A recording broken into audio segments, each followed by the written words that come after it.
All right, 7 o'clock Central Time. What's going on, everybody? Christian Ballard Sports Media. Quick live stream here.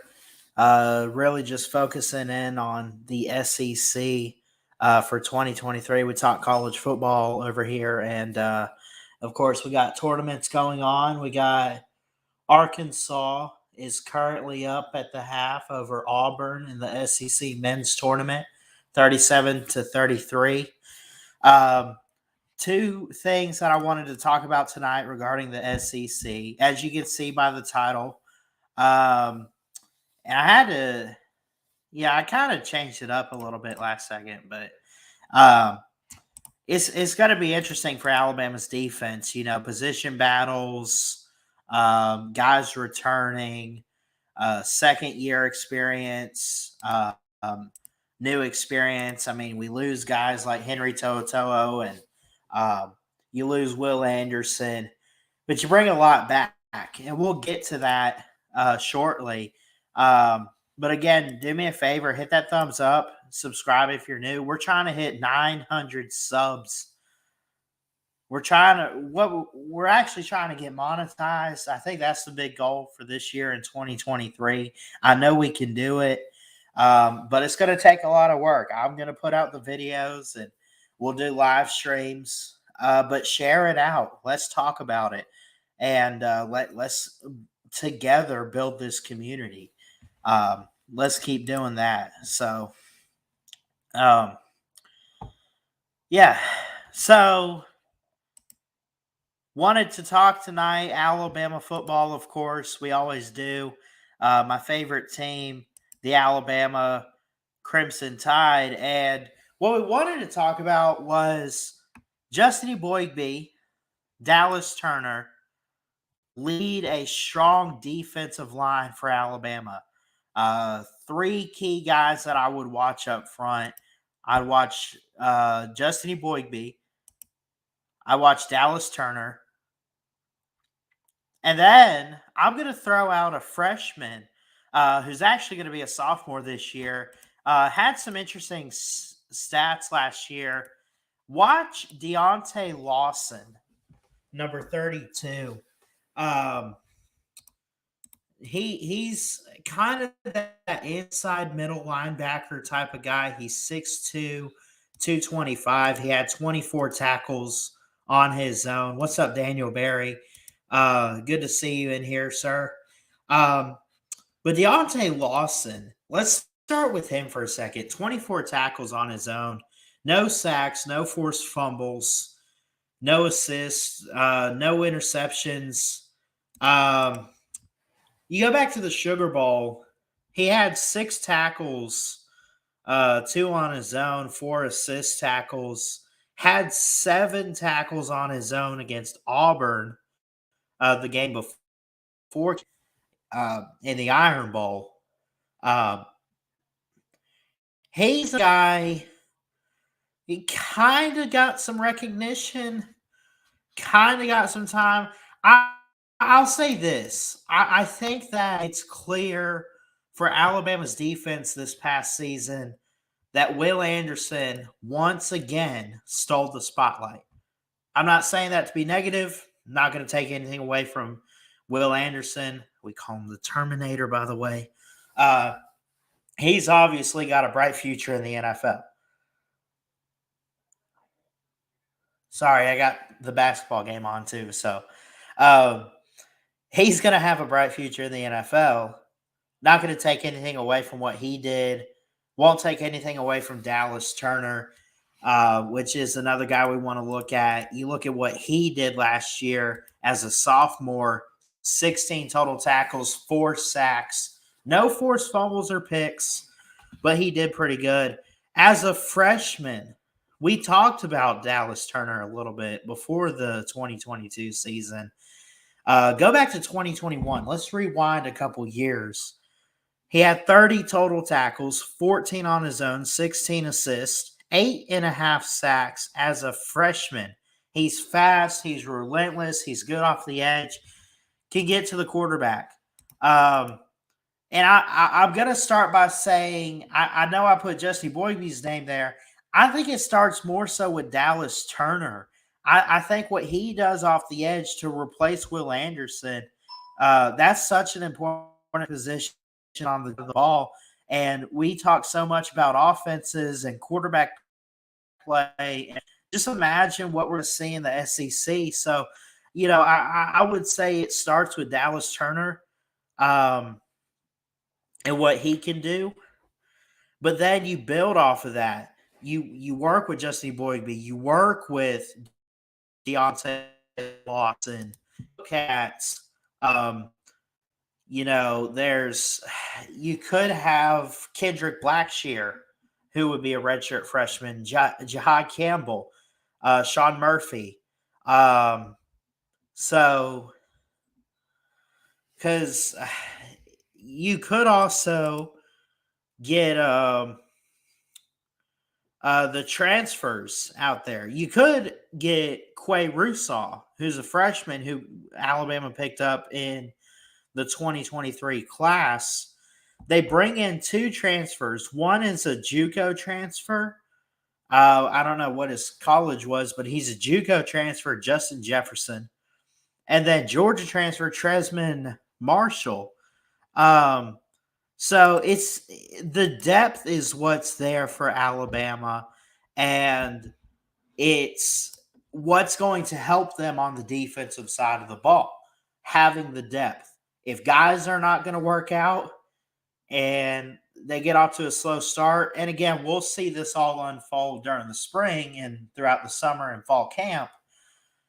But if the depth is so huge for Alabama, if a guy is not working out or playing up to the standard of excellence that Alabama has created, then dang it, take him off the field. We next man up mentality. That's how it is at Alabama. So, they have the players, they have the depth, and I just think it starts with these two names down here, Justin Boygby and Dallas Turner. Now, Justin Boygby actually hurt his neck. I don't know if he broke it. I don't know if he pulled a muscle. He did something to his neck 4 months ago, and he was out for the season. He had only 5 tackles on the year, and then he had a neck injury, which ended his, I don't want to say ended his career, but ended his season for 2022. He had played in 42 games over the past seasons, recording 59 tackles in total. And he, I guess he had surgery. So, and what Coach Saban had said, according to this article here, he had a procedure done that would enhance his opportunity to be able to play in the future, but I don't think that's going to come this season. This from last year, from 2022. So Justin Boygby takes a loss last year with a neck injury. And he's got to bounce back from that. He's got to do that on his own. He's got a lot of great teammates that could help. He's got Coach Saban.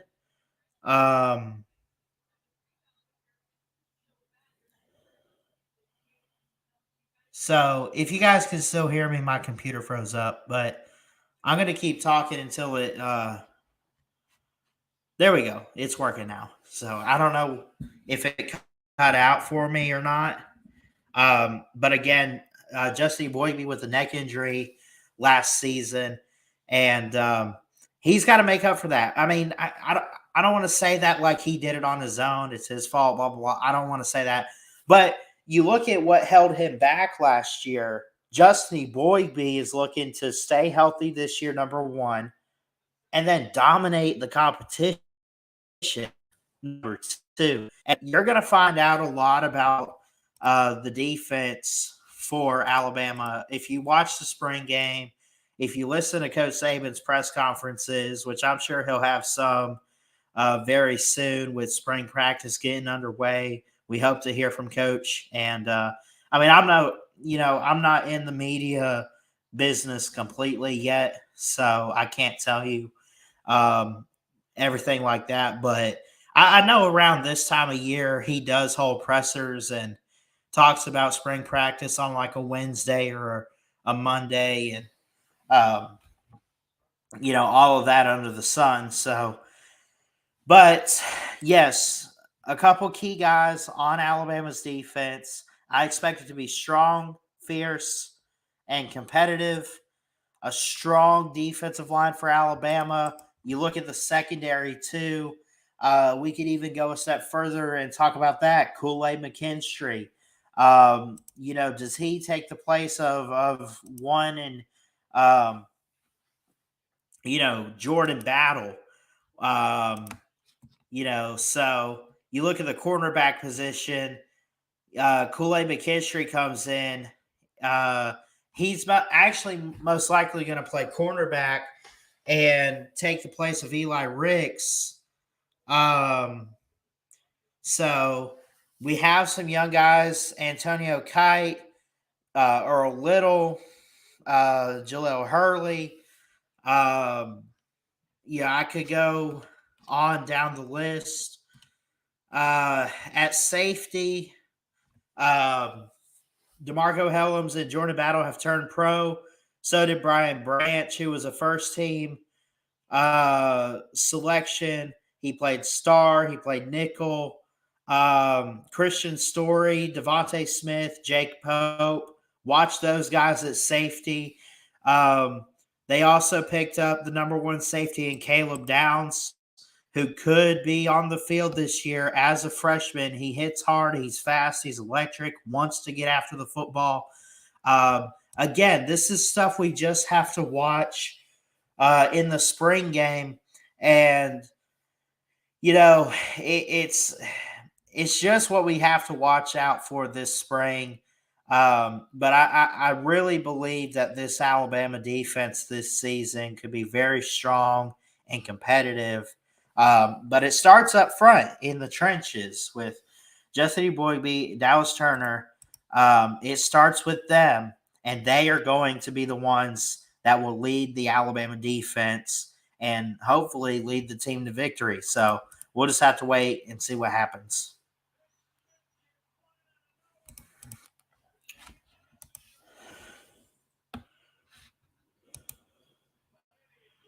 All right, give me 1 second.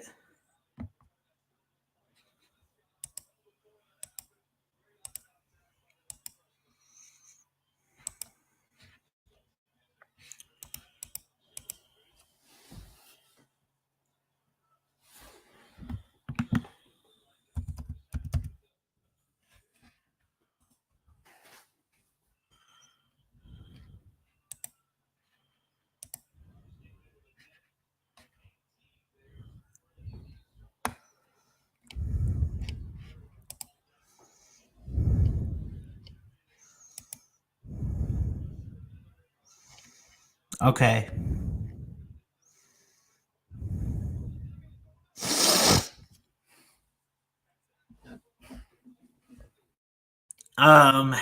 Let me see. I don't know where to start with this one. If I'm being honest, I don't have all the notes, but I did pull up the 2023 Tennessee Vols roster, and seems pretty interesting. They do lose Hendon Hooker, Jalen Hyatt. They lose some key guys, but they bring some back. They bring back Jalen Wright at running back, and so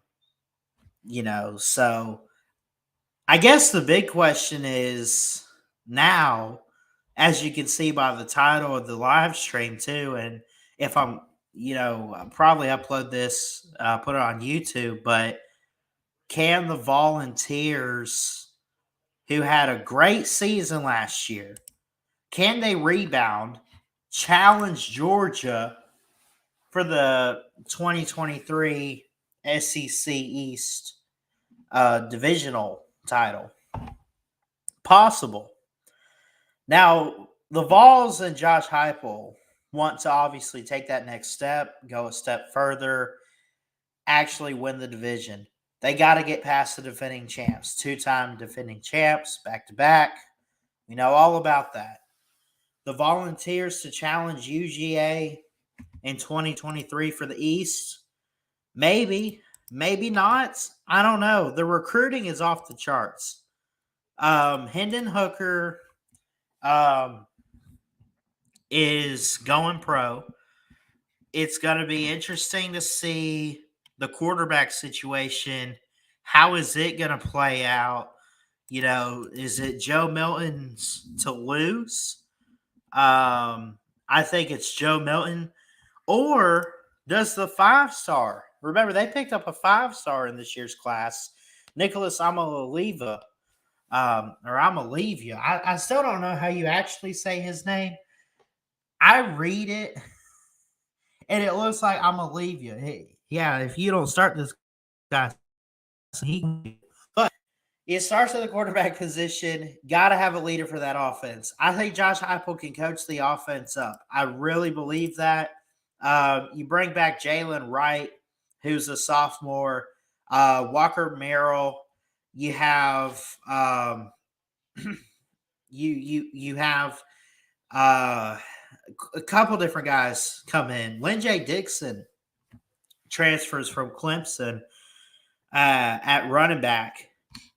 You have Grant Freaking, who's a senior. You have Jabari Small. You have Cedric Tillman coming back. You have a couple different guys coming back on the 2023 roster. So, and what's weird though is you got to be careful looking at this roster. This is from the SEC official website. So I don't know if it's reliable. I tried to find it on the Tennessee Athletics website. They don't have it up yet, at least when I went to go check. But they have Hendon Hooker listed on this roster, so I don't even know how reliable this is. If Hendon Hooker's on here, Hendon Hooker,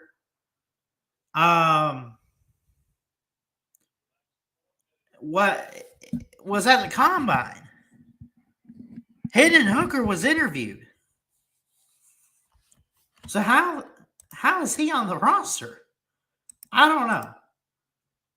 But there's a lot to look forward to if you're Tennessee. You're recruiting out of your mind right now. If you're Josh Heupel, you bring a lot back on the defense, bring a lot back on the offense. Strong offensive line, is it going to get better? Question is, can you handle Georgia taking a step back? Or they were supposed to take a step back last year, but guess what? They didn't. Can you compete with Georgia? That's the question for Tennessee. They want to take the next step and win the East. They don't want to go and win a bowl game. They don't want a 10-win season. They just did that. They want to take that next step. Can they challenge Georgia in 2023 for the SEC East? I think they can. I think it's going to be tough. I think it's more so, though, I think it's one of those where we look at Georgia taking a step back, losing what they are to the draft, having to replace it. I think it's one of those where you look at Georgia and say, well, they lost some guys, so they should probably take a small step back. That opens a door for Tennessee. I don't think it's the other way. You could look at this one of two ways. What I just said about Georgia takes a step back and it opens a door for Tennessee. Or, and this I don't think is it, Tennessee, even though they lose some key pieces, takes a step forward. You don't have to take a step forward necessarily to win your division, make the SEC title. I think you just got to hope the competition in front of you takes that step back. Georgia is hoping for a three-peat. And we hear jokes about it. We we talk about, oh, Georgia's going to three-peat. Georgia went back to back. Georgia this, Georgia that. We see it all the time. We see it everywhere now. We see. And to an extent, yes, it is possible. I mean, Georgia could just be that team on the rise. But you got to be realistic, too. You know how hard it is? It's hard enough to repeat. But they played TCU to do that. Man, there's just so much that goes into this. I'm not here, read this banner, okay? Volunteers to challenge Georgia. Will they challenge? It didn't look like much of a challenge last year. Georgia did whatever they wanted to. I do think if there is a team after Georgia in the SEC East, I do think it's Tennessee. I think it's the Volunteers. And yeah, I mean, listen, let's also talk this. If it's not Tennessee to challenge Georgia, who is it? Kentucky? Can't believe I just said that. Florida? Florida could be interesting. We'll see. I doubt it. Somebody out there has to challenge Georgia. My personal take is it's probably Tennessee. That's just my opinion. I want to hear from you guys in the comments.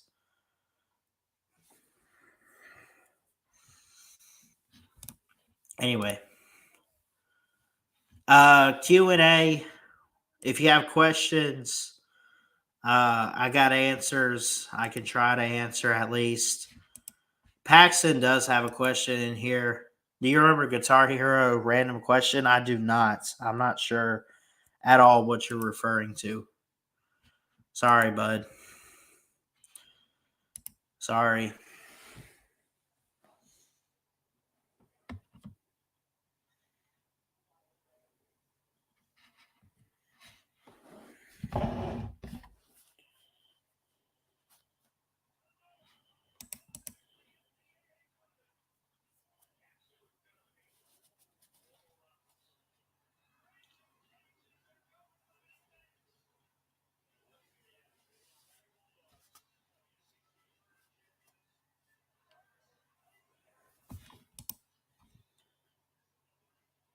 Oh, yeah, it's here, baby. Yeah.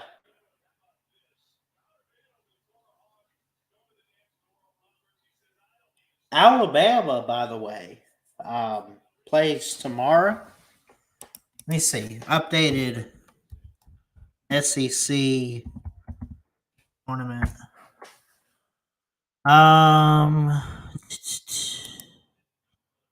Mississippi. I think we play Mississippi State tomorrow. Alabama does. Because Mississippi State won 69-68 in overtime over Florida. Yes, right here. This is NCAA.com. Game 7, 1 p.m. Alabama, Mississippi State.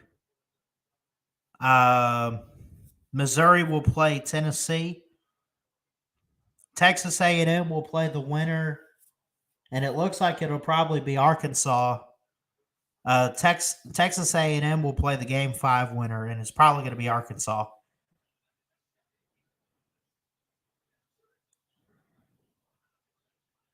There's 2 for Auburn. Unless Auburn can crawl back, they're down 13. Let's see. Game 6 winner. Vanderbilt LSU at 9 o'clock tonight, so that's coming up soon. Vanderbilt LSU, I might watch that. The winner of that game plays Kentucky tomorrow night at 9 p.m. I can't wait, man. Noon Central for the Alabama game against Mississippi State. So I believe I set that up. I should be going live for it. I don't have to, but I know the people want it. What's up, Hokey? Yes, well, it's men's and women's basketball season, man. It's here, March Madness. It is here.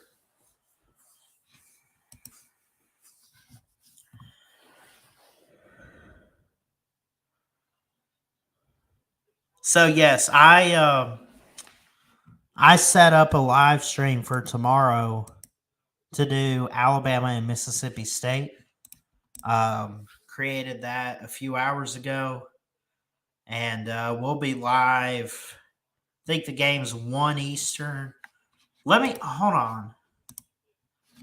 1 Eastern. Let me make sure I got this right. We'll try to be live for the game tomorrow, though.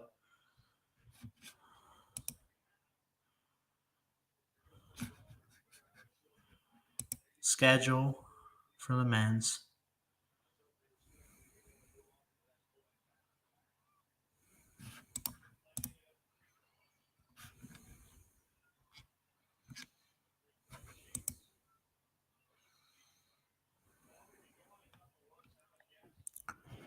$12 ESPN. Make sure that's Central Time. It should be Central Time, yeah. I don't know. I'll figure it out tonight, and we'll make sure the stream is scheduled for the right time. But I would like to get up tomorrow, take care of some stuff around the house, and then, if possible, let's go live for the game for Alabama, Mississippi State. So, which Mississippi State's actually a really good team this year. Not too far behind Alabama. They're just not ranked. They're 8-10 in conference play, which isn't good, but overall record's not bad. 21-11. Only issue is they don't have much offense to keep up and compete with Alabama. They score 66.4 points a game on average. They give up 60, which isn't bad. It just looks bad on the screen here because Alabama's scoring 82, giving up 69. Alabama looks to bounce back from a loss at A&M. Mississippi State winning today. Incredible.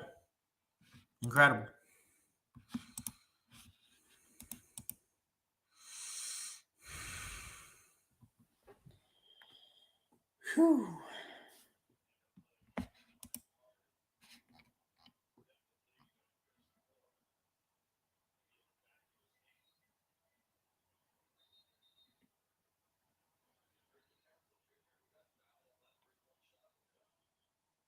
So, yeah, Mississippi State beats Florida, advances to play Alabama tomorrow.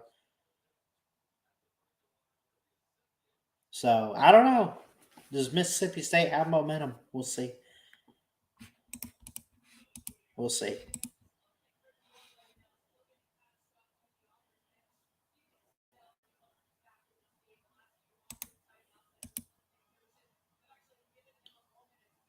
But, yeah, we'll try to go live for the game tomorrow.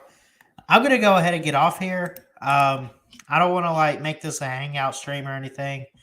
But it was great to see you guys in the comments. Daniel Berry, Cody Hankins, Paxton, and Hokey for life. I love you guys. Y'all are amazing. Y'all are the best. Jesus loves you. Trust and believe that. He's got a great plan.